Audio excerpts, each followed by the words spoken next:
aquest testimoni que ens ha deixat l'Anna, que ens ha posat l'Anna sobre la taula, per parlar d'aquest conflicte que ja fa 6 dies que dura, aquesta invasió de l'exèrcit rus a la part del país ucraïnès, a Ucraïna.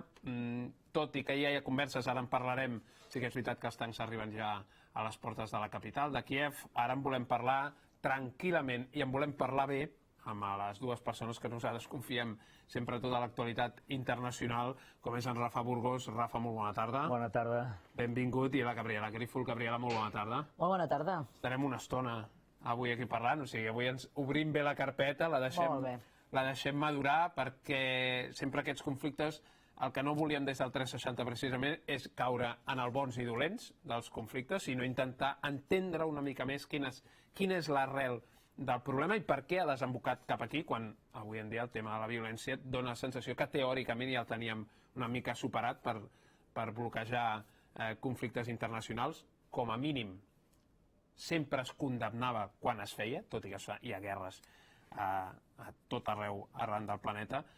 Rafa, primer de tot, ja parlarem, suposo, del concepte aquest de guerres silenciades, que aquí sí que les posem sobre la taula, però que pocs mitjans ens acaben sortint.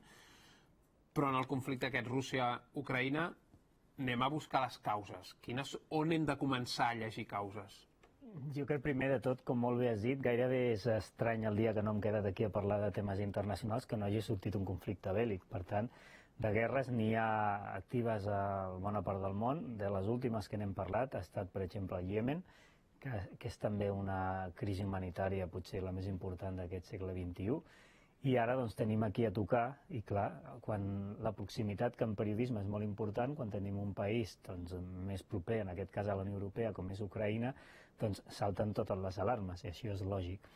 Els conflictes no és allò que te'n vas un divendres a dormir i al cap de setmana doncs, hi ha el conflicte i ens preguntem, bueno, bé, aquí què ha passat? No és en 24 hores, sinó que es va començant des de ja fa temps, i d'Ucraïna ja ens arribaven notícies que aquí també les hem comentat arran de totes les eleccions que hi va haver i canvis de governs, en aquest cas prorussos, tota la revolució del Maidan, que en el seu moment doncs, va sacsejar el país, que diguéssim s'estava escurant o va triar presidents sobretot per acabar amb la corrupció i sobretot per mirar més cap a l'oest que no cap a l'est, és a dir, mirar més a la Unió Europea que no pas cap a Rússia. Però clar, a Rússia hi ha com a president el Putin, que porta un tipus de política com a mínim no tan expansionista, sinó que no arribin al seu primer arc, diguéssim, de control, que eren les antigues repúbliques que es van anar independitzant. Algunes d'elles van entrar a la Unió Europea, d'altres a l'OTAN, d'altres a la Unió Europea i a l'OTAN, i per tant el que vol és, o el que ha fet és un cop de puny a sobre de la taula per cridar l'atenció de les potències occidentals i sobretot de l'OTAN per dir fins aquí podeu arribar, perquè aquest és territori antigament meu. El president actual, el Zelensky, que en el seu moment, quan va guanyar les eleccions, doncs també va ser criticat perquè Ucraïna és un país on dintre de tots els rànquings diguéssim no compliria segons quins aspectes per entrar a la Unió Europea, que és un tema que ara sembla que en 24 hores s'ha posat a sobre de la taula i no és tan fàcil, vull dir, de fer que el país ara ingressi a la Unió Europea, primer perquè hi ha d'altres abans a la llista d'espera, però insisteixo, no compliria els estàndards mínims de la Unió Europea. I clar, ens trobem en l'actualitat amb una situació doncs, que jo crec que, no sé, penso que pocs ens ho esperaven, que entressin les tropes russes i que estiguin doncs, ja aquests bombardejos que hi ha a la capital de Kíev. Ja havíem tingut les prèvies, si fem un petit repàs anterior de tot el tema de la península de Crimea, un espai molt estratègic, exacte, el 2014, que es va fer aquesta mena de referèndum, doncs evidentment perquè passés a dependre d'aquesta zona satèl·lit de l'URSS, i després tenim doncs, unes repúbliques que sempre han estat molt mogudes, no reconegudes per cap país, tret de Rússia, evidentment, que és la zona que s'anomena Donbass, aquestes dues repúbliques, i després tenim un altre factor que suposo que en parlarem també, que és Bielorússia, que Putin va anar a salvar Bielorússia i evidentment doncs, ara demana, són països que estan molt ben connectats en aquest sentit, com en el seu moment també vam parlar de Kazakhstan, i és allò de tornar-li els favors que Putin en el seu moment els hi va donar als respectius països. Per tant, El problema que tenim és el que probablement, segons les últimes accions de les tropes russes, és que sigui un conflicte que s'allargui en el temps. I això que semblava una escomesa militar que podia durar 24 o 48 hores, doncs el Putin i el seu exèrcit s'està trobant molta resistència a Kíev i als voltants de la capital, i això doncs, també està fent saltar les alarmes. I després espero que parlem del tema de les suposades sancions econòmiques i les conseqüències que pot tenir per mitjans de comunicació, com ha fet la Unió Europea, de mirar de vetar televisions com són Russia Today o Sputnik, que això també és un tema jo crec que molt interessant. De moment la que està vetada és la d'Ucraïna, perquè li acaben de col·locar una bomba i el centre de telecomunicacions de Kíev està per terra, no?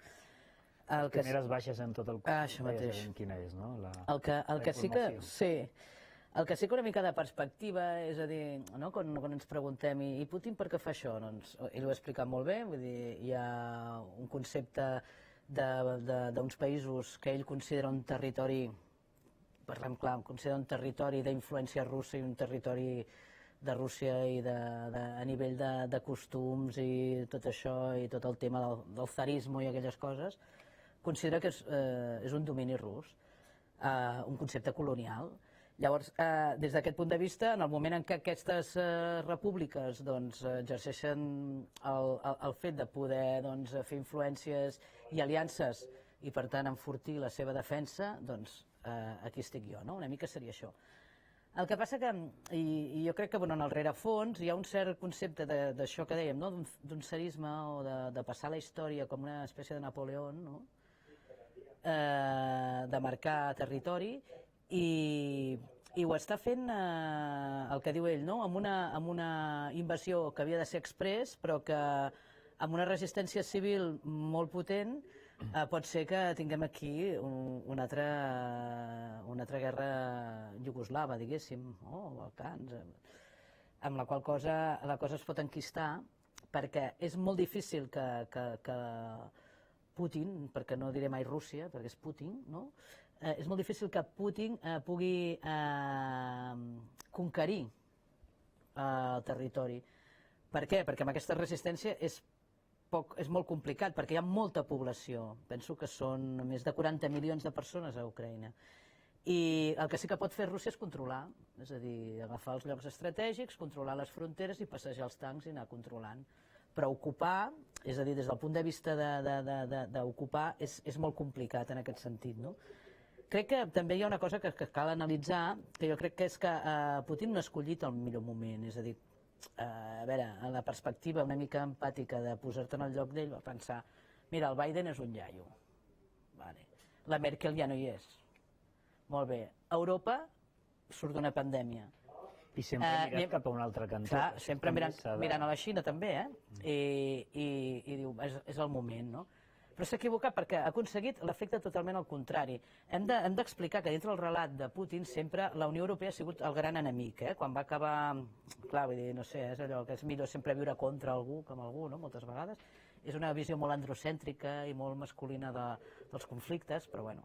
Llavors, des d'aquesta perspectiva, ell s'ha equivocat perquè la Unió Europea, que havia perdut els papers constantment amb temes com la migració, avui hem parlat aquí moltes vegades, que semblaven d'allò... Important. Polònia. La diferència de tracte. Exacte, la diferència de tracte. Ara se'n van amb cotxe els refugiats, no van amb el mocadoret de farcells ni van amb patera, en fi. Però la realitat és la mateixa, evidentment. El que sí que està clar és que jo crec que s'ha equivocat en el moment perquè aconseguir l'efecte contrari. És a dir, la Unió Europea està més unida que mai. No em preguntis per què, però aquesta vegada suposo que com canvies el món de les armes, tothom com firmes.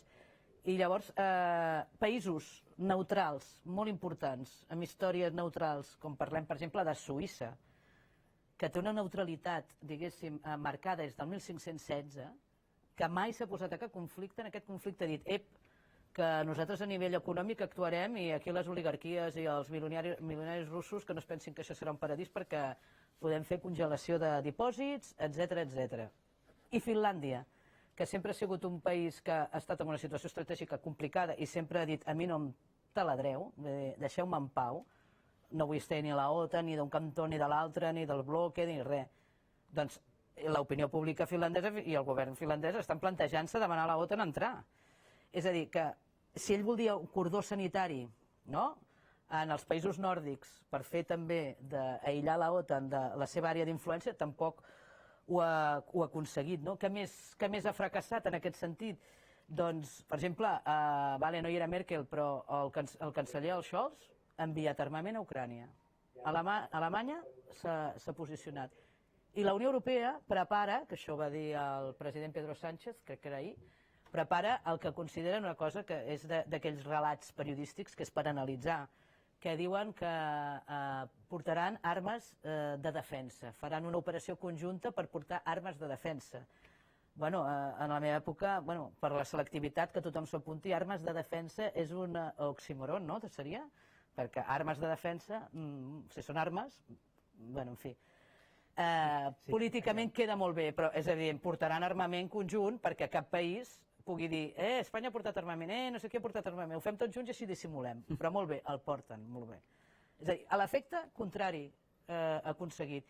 I la Xina, que s'ho està mirant, de perfil, clar, perquè diu, home, si aquests poden fer amb Ucrània, jo tinc Taiwan aquí, que tinc unes ganes d'ocupar-lo que no vegis, no? Anem a fer el tema androcèntric, de jo més, anem a fer un joc de taula, a veure qui els té més grans. No? Vull dir, aquesta visió de lideratge mal portat, aquesta visió d'això, de competició, no? Doncs amb tot aquest d'allòs, clar, la Xina està així com de retruc, però la Xina també té una opinió pública, que jo és el que volia dir, la solució russa passa per la població russa, amb una situació molt complicada, que pugui sortir al carrer i donar un cop de puny. Però és molt complicat perquè sabem que sortir al carrer és sinònim d'anar a la presó i altres coses, no? Bé, la Gabriela ha tret aquí temes molt interessants per anar estirant del fil de molts. Jo quan has començat el teu raonament i has parlat de Napoleó, ara s'està representant al Teatre Lliure una versió de Crim i Càstig de Dostoievski. I entre els personatges que hi participen a l'obra de teatre, una senyora, una actriu que fa d'inspectora, que és qui investiga el protagonista, deixa anar la següent frase. Qui no se sent un Napoleó aquests dies a Rússia? Això estem parlant de l'època quan va escriure Crim i Càstig. I quan has parlat de Napoleó, és interessant perquè allò que dèiem d'aquesta primera corona de defensa, que considera territoris seus o com un primer per parar el cop per part de Rússia, clar, tenen molt interioritzat dintre de l'ADN, cada país té els seus esquelets dintre de l'armari. Espanya té el franquisme, els alemanys tenen la inflació, per exemple, molt important, i els russos, en aquest cas, doncs, dos personatges que els han fet la vida impossible, històrics, que un és Napoleó i l'altre és Hitler, que tots van intentar apropiar-se del país i entrar. Per tant, aquesta barrera ja forma part de l'ADN rus. Però dit això, tu has parlat també, i perdona que vagi saltant de temes, de Suïssa, que és curiós que ara haguem vist Suïssa. Suïssa ja va veure les coses mal dades quan a l'època que hi havia com a vicepresidenta Hillary Clinton, doncs també es va advertir que o posaven ordre als comptes corrents o també formarien part de la llista que feia els Estats Units, com la que va fer a l'Afganistan, perquè ara totes aquestes mesures també s'estan contra l'Iran, que ara totes aquestes mesures s'hi estan comparant. Per tant, li interessa també prendre partit en aquest sentit a Suïssa. I després, respecte a tots els temes dels immigrants i tema de Finlàndia, el doble joc i la hipocresia de molts països europeus, perquè fins fa 4 dies la mateixa Hongria, la mateixa Polònia, no serien països que podríem dir que compleixen els estàndards o els estàndards de la Unió Europea, amb els seus presidents tan rectes, diguéssim, i amb una democràcia, diguéssim, que es podia posar en quarantena. I en canvi ara, sí, tots han tancat files, però d'això s'hauria de parlar molt, de la doble moral i de la hipocresia. Que tant en parlem, molt sovint aquí. Anem a saludar ara, s'uneix a la tertúlia a través de l'ordinador des de casa seva, el Xavier Mas Llorenç. Ell és president de l'Institut Català Internacional per la Pau, perquè aquí han sortit alguns termes que, llegint les proclames, el manifest de l'Institut, també en volíem parlar. Xavier, molt bona tarda, benvingut al programa. Hola, bona tarda.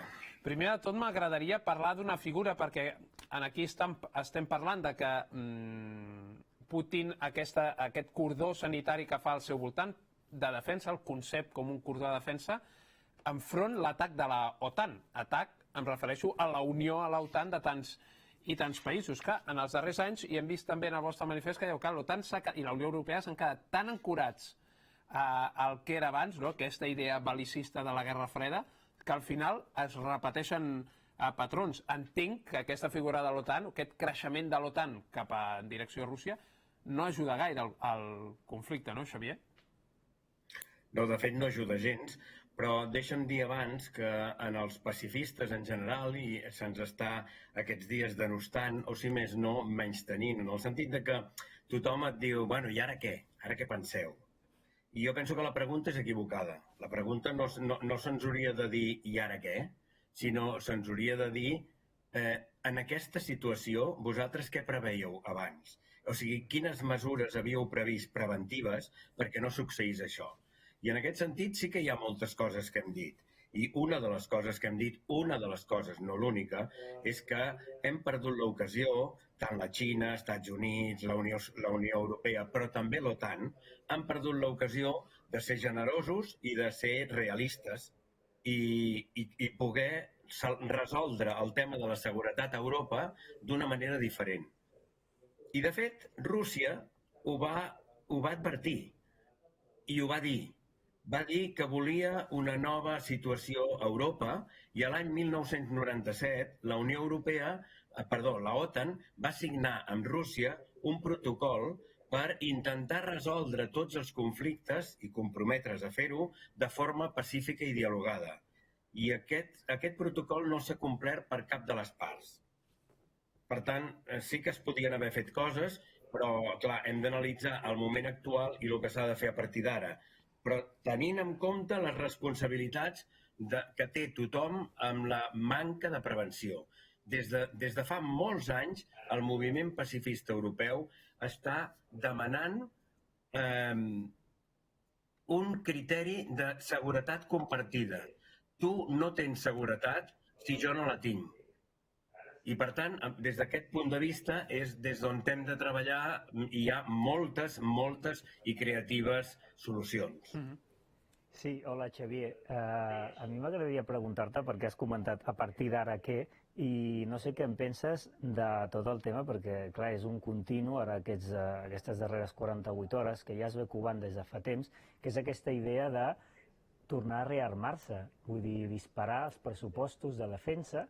I ara estem veient com molts països, entre ells Alemanya també, ja estan posant-se al capdavant de mirar de fer o un exèrcit europeu o que cada país pel seu compte dispari el PIB respecte a la inversió que es fa al PIB respecte a l'armament, fins a arribar al 2%. Per cert, el 2%, Espanya, que sempre acostuma a aparèixer que només, entre cometes, inverteix un 1%, és gairebé el doble si mires realment totes les dades que estan amagades en d'altres ministeris. Però bé, això seria un altre tema. Per tant, Xavier, no sé, m'agradaria de veritat conèixer la teva opinió de com veus el futur de cara a aquest augment i aquest rearmament que sembla que tenim ara a les portes de cara a un futur.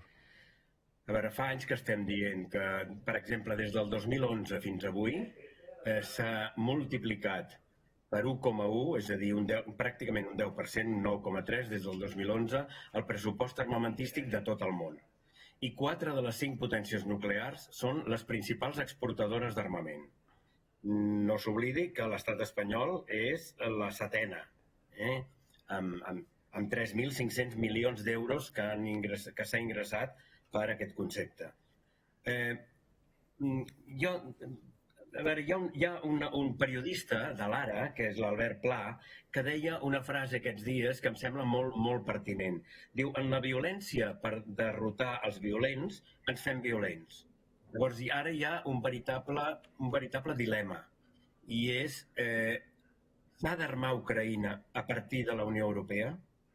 Perquè això, per una banda, és un ajut que ells consideren que és un ajut, però per una altra banda és armar més el conflicte i posar-hi gasolina. Per tant, ens preocupa, que ens provoca un dilema. Un dilema que no vol dir que deixem a l'altra banda de banda. Per tant, jo el que diria és que el no a la guerra és també un no a allò en què ens convertim, en què ens acaba convertint la guerra. Ens acaba convertint en còmplices a tothom. I, per tant, ara és una mala peça al taler. És un veritable dilema i no és fàcil de resoldre, però realment armant la gestió dels conflictes no s'arregla. I això s'ha vist perquè el món cada cop està més militaritzat i, en canvi, la seguretat armada no pot amb el món. Jo crec que d'aquí se n'han d'extreure algunes conclusions. S'han trencat molts esquemes, hem trencat la baralla, Putin ha trencat la baralla, els acords internacionals queden molts d'ells en paper mullat, però després d'això caldrà realment refer moltes coses. I aquí jo crec que des del punt de vista pacifista sí que podem aportar moltes coses amb aquest concepte nou, inèdit, però possible, de seguretat compartida. Tu no estàs segur si jo no estic segur. Gabriela, endavant. Hola, jo volia preguntar-te també perquè és molt interessant el concepte aquest de seguretat compartida, però una mica també el concepte de la política per solucionar les coses, no? Vull dir, és evident que en aquests moments, com comentaves, doncs és molt, vull dir, són mals temps, no?, per la lírica i mals temps per les persones que ens considerem pacifistes, però els arguments de la seguretat compartida crec que són bons arguments. Així una miqueta estil pràctic, si el conflicte són unes repúbliques que es consideren prorusses i uns altres diuen que sí, els altres que no i tal, el tema de preguntar a la gent, és a dir, no vull tornar a treure temes d'aquests, no?, però ja sabem d'acabar, no?, però el tema que la gent pugui decidir si vol estar a un país o un altre és una cosa tan complicada realment de dur al terme, és a dir, que els propis ciutadans de Donetsk puguin decidir a on volen estar. Dic, des del punt de vista pacifista... De fet, no hi ha una Ucraïna. Exacte, sí. Sí, no hi ha una Ucraïna, de fet hi ha 3 Ucraïnes, perquè la Ucraïna més occidental és una Ucraïna que va fer possible el segon Maidan. El primer Maidan va ser una revolta popular contra la corrupció i contra aquest servilisme cap a Rússia, però el segon Maidan va ser ja molt més organitzat, i organitzat de vegades fins i tot amb molta gent que difícilment des de la societat civil es poden assolir els objectius que es van assolir en el segon Maidan. I això vol dir que hi havia molta organització. I organització de vegades on hi havia molta infiltració de l'extrema dreta i un neofeixisme també. Per tant, la situació ucraïnesa és prou complexa, prou complicada, com per no simplificar-la amb un sol referèndum, que seria molt difícil perquè són regions diferents. Però probablement el futur d'Europa, si realment creiem en la seguretat compartida, acabarem entenent que les regions són molt diferents i que probablement anem cap a una Europa de les regions més que cap a una Europa dels països-estat. Ara em tornaran a dir ingenu, perquè totes les propostes que es fan des del pacifisme al primer moment semblen ingènues. Però jo penso que cal aprofundir en aquesta idea, perquè no és Ucraïna que té aquest problema, sinó que són països com Alemanya que han sabut federalitzar-se bé amb els lands, però altres països no n'han sabut tant i tenen contínues friccions i continus conflictes. Llavors, és possible que treballant aquesta idea de donar més pes a l'Europa de les regions es pugui solucionar coses. Però, esclar, ara, amb aquesta situació de guerra, és impossible. Amb aquesta situació, el que cal fer és pacificar com sigui. I em temo que les converses que estan tenint no són una tapadora per poder dir que ha de continuar la guerra perquè no es posen d'acord. Xavier Mas Llorenç, president de l'Institut Català Internacional per la Pau, moltes gràcies per atendre la trucada al Badalona 360. Que vagi molt bé, seguirem amb atenció. De res, molt bé. Amb aquesta idea de creativitat al voltant del pacifisme fem una petita parada, tornem de seguida per seguir analitzant amb la Gabriela i en Rafa aquest conflicte. Fins ara mateix.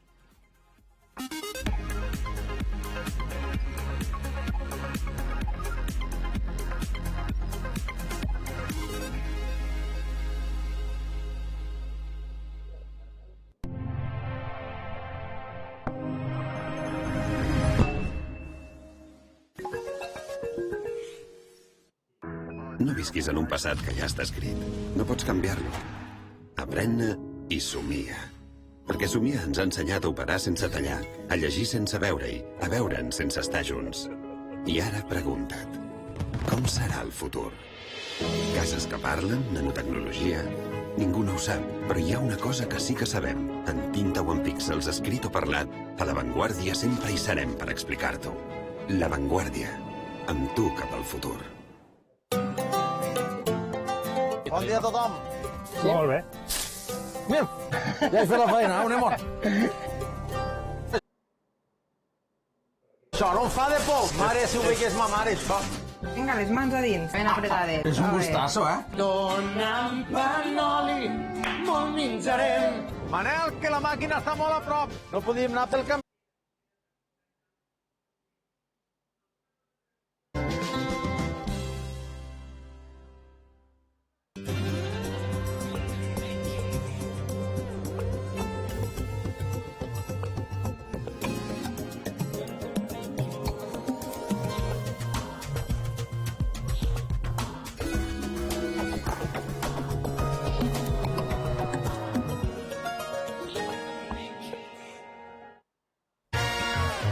In every home, there should be a corner for words, games, and press headlines. In every home, there should be a place to watch and comment on the best TV series. In every home, there are always some unexpected facts. In every home nowadays, everybody's talking about social media. And the best reports, you all. Even if they're crazy reports. We've moved to a new home where you can find all this and much more. Come visit the Weekly Mag, your TV show in English on your local TV station. Hi ha de tot. Tant et poden estar entrevistant una alcaldessa com un conseller. Llamábamos para decir, mira, quiero que me pongas la canción tal, porque se... Quan retransmet els partits, que sembla que estiguis a dins de l'estadi. A mi el que m'agrada és dormir amb els cascos posats. M'agrada tant la música que posa. Para escuchar la novela de Lucecita, mientras toda la familia estábamos cenando. No hem inventat la ràdio, però l'hem feta teva. Bon dia, Badalona, són les 8. Tens una banda? Si ets de Badalona i tens un grup de música, envia'ns el teu videoclip a bdnbox@bdncom.cat. Emetrem el teu videoclip i farem difusió de la teva música. Forma part del BDN Box.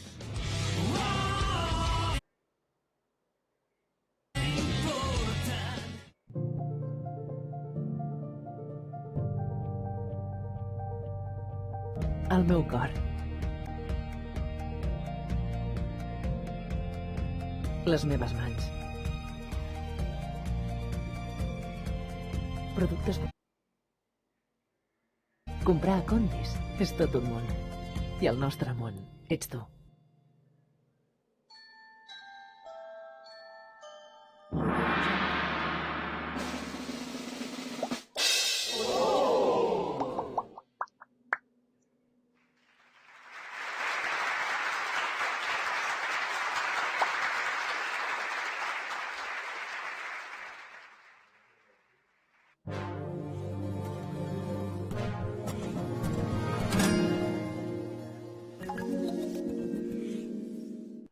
El Festival Internacional de Màgia Memorial Lichang patrocina aquest programa.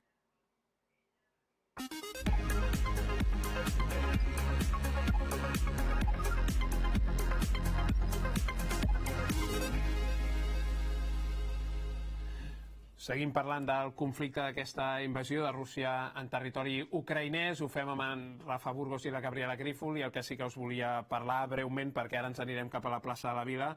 Abans, Rafa, has dit la idea aquesta de quina és la primera víctima d'una guerra, sempre la informació ràpidament tallat. En parlarem d'aquí una estona també amb Linga Jugua. Ella és una artista d'origen ucraïnès que està aquí a Badalona. En parlarem perquè precisament el tema de les comunicacions i la premsa volíem parlar amb ella, però d'això també perquè, de fet, tenim el Pablo González, no?, el periodista de Público, detingut ja a Polònia, acusat de ser prorus, però no només això, sinó que Twitter txequi em sembla que prohibeix amb penes de presó donar la versió russa. Ara estem al que es considera informació / propaganda de guerra, és a dir, tothom està lluitant per conquerir territoris, és el que et deia, no?, de la idea androcentrisme de la cosa, conquerir territoris i conquerir el relat. Qui tingui el relat haurà guanyat, i llavors el relat passa per l'opinió pública, pels mitjans de comunicació. En el cas de Rússia, l'opinió pública la té controladíssima, perquè, vamos, allà ni piu, ja ho sabem, vull dir, persecucions, bueno, no parlarem d'assassinats de periodistes perquè ens sortirà la nostra amiga que han parlat tantes vegades, no? I bueno, per l'altre cantó també hi ha aquesta intenció de dominar el relat, és a dir, estem, doncs, això, un relat de guerra, per això et dic que també es pot analitzar les cròniques habituals que jo et dic fast food periodístic, de hem arribat aquí a la frontera i no sé què, i ara no sé què, en plan parlant de soldadets, i després tens cròniques com la del Manel Elias, que és per fer xapó, és a dir, cròniques que ensenyen les històries reals, les històries humanes a darrere d'aquestes decisions de testosterona de despatx i que mostren la guerra com és i que són cròniques que fan pensar, que fan reflexionar i que des d'aquí doncs, també s'ha de jo vull reivindicar aquest tipus de periodisme, no? Però qui té la informació té el poder i això és un clàssic. El que és curiós és que un país com Polònia faci aquest tipus de retencions i detencions de periodistes quan ja sabem com acostuma a aparèixer en el rànquing que surt cada any de Reporters Sense Fronteres com un dels països on la llibertat d'expressió té bastants problemes, però no només a Polònia. També Ucraïna és un país que també acostuma a aparèixer en els darrers anys també com un dels països on la llibertat d'expressió tampoc es respecta molt. I de Rússia ja no parlem, perquè aquí de vegades hem fet comentaris sobre, fa relativament poc, de l'opositor rus Navalny, que ja sabem tots com ha acabat. Per tant, efectivament, un dels primers perjudicats en tot això és la informació i sobretot crear el relat i crear, perquè ara hem d'estar molt a tanto, perquè tot el tema de les xarxes això ho amplifica i el tema d'allò que s'anomena la infoxicació per totes bandes intenten vendre... El que passa que Rússia té un màster en el tema, eh? Sí, però té un màster no només des del punt de vista de tot el tema de vots, no només Rússia, ja sé que ara potser no queda molt bé dir-ho. El ciberatac, diguéssim, té molts tipus de fronts, és una altra guerra, però que va en paral·lel, és a dir, la guerra de la informació passa per... I això la Unió Europea ha d'anar molt al tanto, el tema d'assenyalar mitjans de comunicació, sigui Russia Today o sigui Sputnik, perquè també se li pot girar en contra i no és tan fàcil fer això, perquè una cosa és intentar-ho, però no és una cosa que pots fer en 24 hores, perquè aquí hi ha unes lleis i hi ha uns tribunals de la Unió Europea que hauran de decidir si això és possible o no és possible. I jo conec una mica del tema. Una de les periodistes que treballa per Russia Today, que és l'Elena Villar, va estar aquí a Barcelona, ella és catalana, presentant un llibre titulat Esclavos Unidos, la otra cara de l'American Dream, i com a curiositat li van fer diferents preguntes relacionades amb com és treballar una reportera de Russia Today als Estats Units, perquè ella està allà d'enviada i fent reportatges, i evidentment no és fàcil, tenen un seguiment, han de presentar totes les notícies que han d'editar en mitjans de comunicació, però fins i tot així estan treballant allà als Estats Units. Però clar, quan li preguntaves sobre temes com el Navalny, mirava cap a un altre cantó. Això és veritat.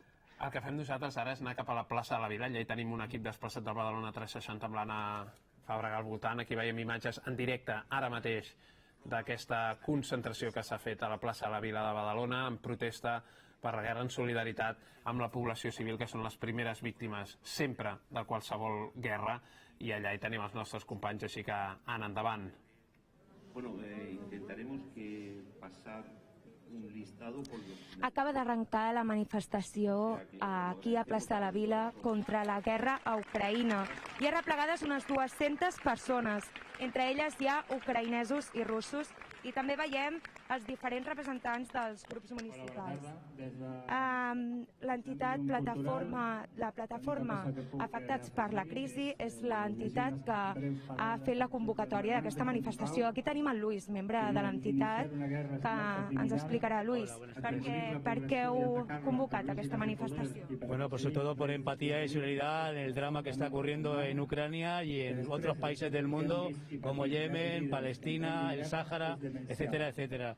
En el siglo XXI no podemos permitir seguir continuamente con guerras de intereses políticos y económicos, matándonos entre seres humanos.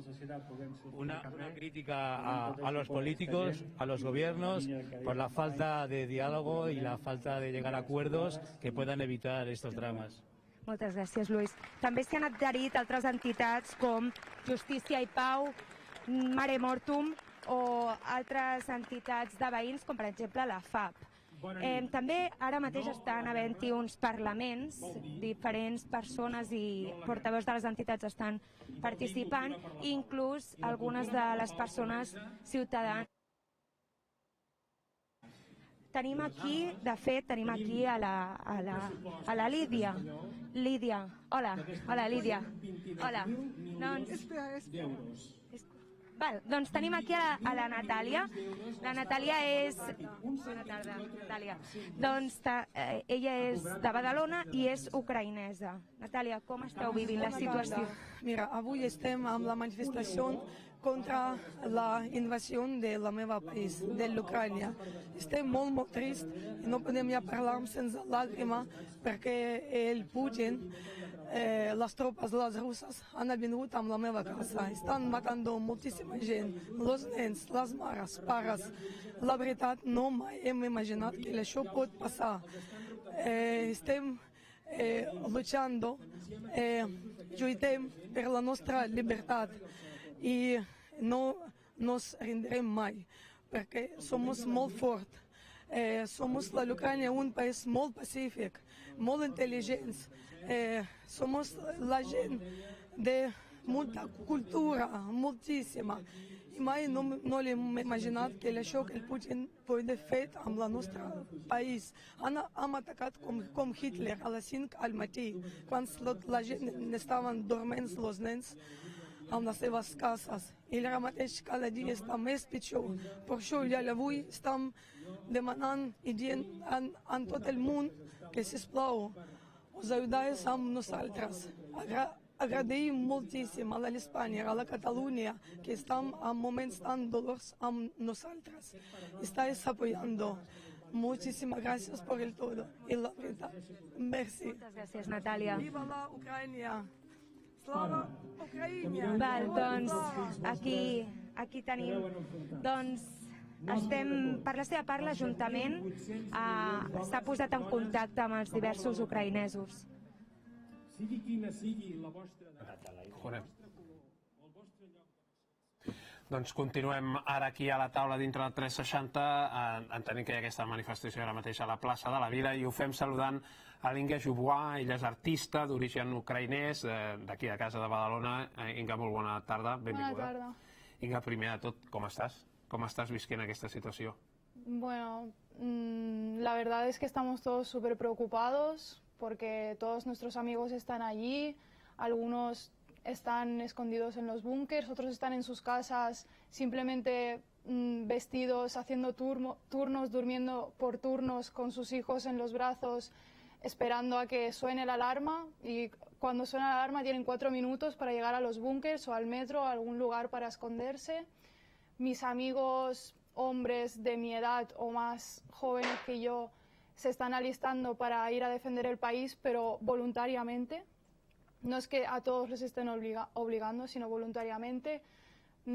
Algunas amigas mías huyendo de Kiev, donde estaban estudiando, algunas ya están en Polonia, y bueno, en general es una situación muy difícil y muy triste. Inga, us podeu comunicar? Et pots comunicar encara amb els amics allà? Com és la situació?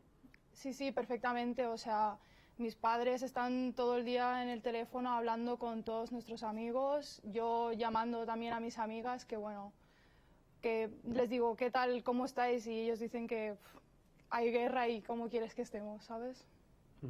La gent s'ho esperava, perquè hi havia moltes cròniques que jo me'n recordo, fa 15 dies, que deien és que s'està preparant i tal, i la gent deia no, això és un invent dels mitjans de comunicació, la gent no s'arribava a creure que Rússia intentés invadir Ucrània, i els ucraïnesos no us ho creieu, no? No, pero bueno, es algo que lleva pasando ya tantos años que llevan en guerra entre Rusia y Ucrania, que todo el mundo ya estaba preparado mentalmente que podría pasar. Jo això és el que et volia preguntar. Com es viu, no sé si històricament o des de fa molt de temps, aquesta relació entre la Ucrània més de Kíev o d'on ets tu, que has comentat que ets més de la zona del sud de Kíev, amb tot el que serien la República de Donbass i la península de Crimea. Hi ha realment una separació, una manera d'entendre el país o com s'ha viscut al llarg d'aquests anys entre el que serien els ucraïnesos de la part de la capital i voltants i totes les zones que ara, entre cometes, estan sota l'òrbita de Rússia. Hi ha comunicació entre les diferents regions?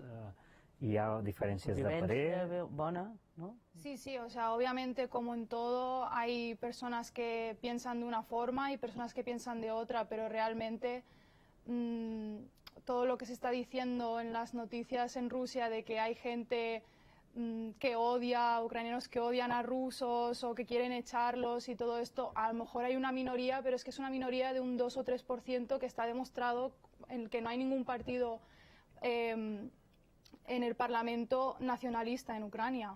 O sea...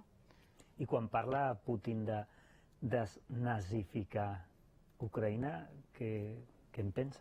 Sí, sí, pues que es totalmente mentira, que obviamente habrán una persona de cada, eso, un 2 o 3% de la población que a lo mejor sí que tiene esos pensamientos, pero realmente todo eso solo es una excusa para que en la televisión rusa o lo que sea, pues la gente vea esto no como una invasión, sino como una salvación, pero realmente todos estamos viendo que no es así, o sea, ya no nos pueden engañar porque... Defensa no es, eso está claro, ¿no? O sí. sea, el discurso ruso es que es una acción defensiva, ¿no? Sí. Sí, sí.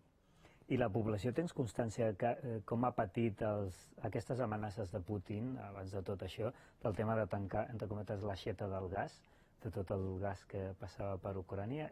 S'ha patit? Hi ha hagut moments o tens constància que s'hagi patit respecte als hiverns aquests que han estat molt durs, que hagi jugat amb el tema del gas? Bueno, es que desde que él está en el poder, desde los años 2000, desde que cortó toda la televisión y compró toda la televisión y vio que Ucrania quería empezar a formar parte de Europa, empezó a destruir económicamente a Ucrania y eso, a subir el precio del gas, pero es que esto ya lleva pasando durante años.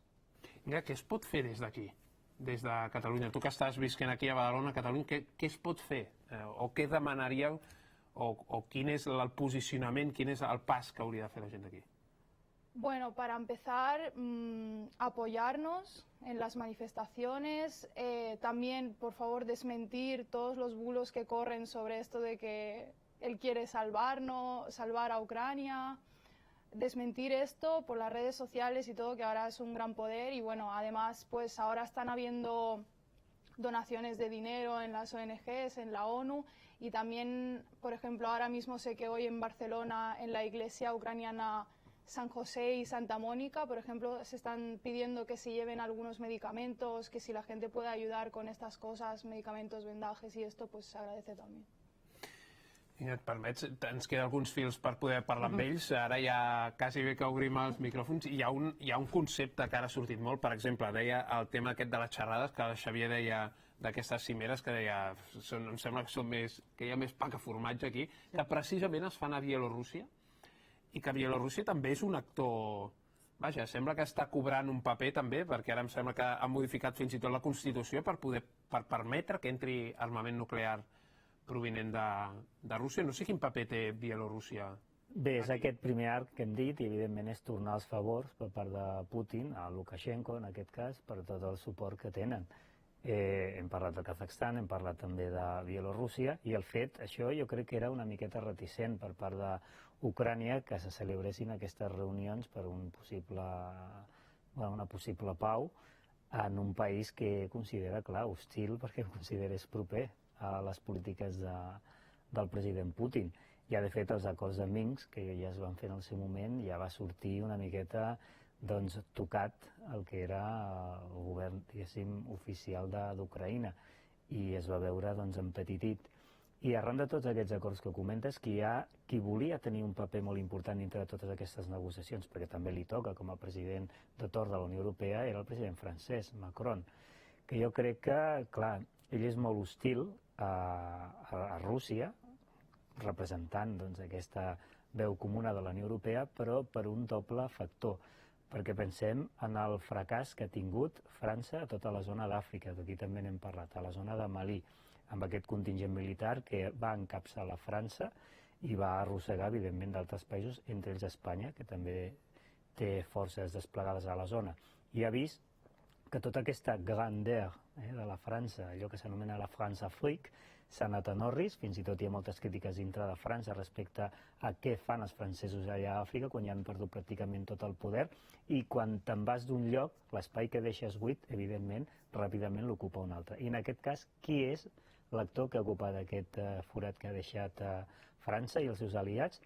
Una empresa que es diu Wagner, que ràpidament, és a dir, darrere hi hauria tot el que seria Rússia, perquè està creada per un dels oligarques russos, proper a Putin, que ja ha ofert armament i tot tipus de tropes per estar en molts d'aquests països africans. Això és una espina que també té clavada França i que en aquest conflicte, diguéssim, que fa que sigui molt vehement i molt hostil a la Rússia de Putin.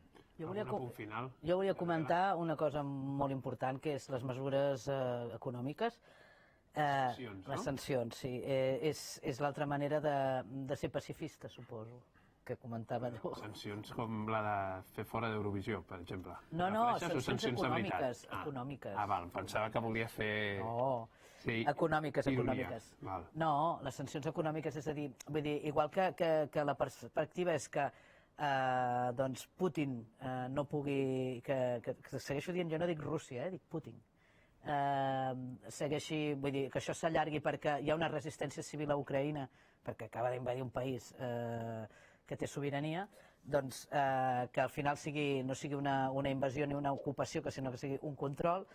El que sí que està clar és que a la llarga veurem, i és la gran esperança, una reacció en la població civil russa en quan comencin a tenir efecte al dia a dia aquestes sancions econòmiques. No només és tallar l'aixeta a les oligarquies i a la cleptocràcia, que són tots els tecnòcrates que estan xupant de l'Estat i s'estan beneficiant a Rússia amb les seves fortunes personals, sinó que, d'alguna manera, en el moment en què la gent vegi que, com ja està passant, que van al banc a treure diners perquè hi ha el rumor de que no hi haurà diners, el ruble cau, pugen els tipus d'interès, és molt més difícil comprar tot, es devalua, hi ha una segona Venezuela, i vegin que dia a dia la seva qualitat de vida va baixant, que es tallin també les fronteres, perquè també es parlava del tema de que no puguin fer turisme, és a dir, no puguis viatjar, amb tot aquest d'allòs, vull dir, Putin li costarà molt gestionar tot aquest d'allòs. I la Inga ho comentava, també la gent jove, a través de les xarxes, vull dir, suposo que tens amics russos i tal, que també estan intentant obrir una finestra de dir, potser a 2.000 ens posaran a la presó, però si sortim 1 milió serà més difícil, no? I aquí està el relat i on realment s'enfocaran els propers dies el tema. Vull dir, Rússia serà notícia pel que passi a Moscou, no pel que passi a Kíev. Però al tanto, molt ràpid, amb el tema de les sancions econòmiques, sobretot tot el que s'ha parlat d'operar a través d'aquest sistema que es diu SWIFT. Perquè això és una arma... Diguem-li a la gent que és un bizum entre els bancs, perquè ho entenguem tot a gran escala. Ho dic perquè la gent, a vegades parlem de coses, els periodistes, per fer una mica de pedagogia. Sí, ho has fet molt gràfic, gràcies, però és una arma de doble fil. Què vull dir? Perquè qui té un sistema molt desenvolupat és la Xina. O sigui que si Rússia ara virés i acceptés que estaria encantada la Xina, això faria que el yuan fos una moneda que arribés a estar a l'alçada del dòlar. Per tant, anem al tanto que no surti tot a l'inrevés. I tornem a la Xina i tornem a tot el tema d'Àsia-Pacífic, que veiem com tot s'està desplaçant allà. El gas també.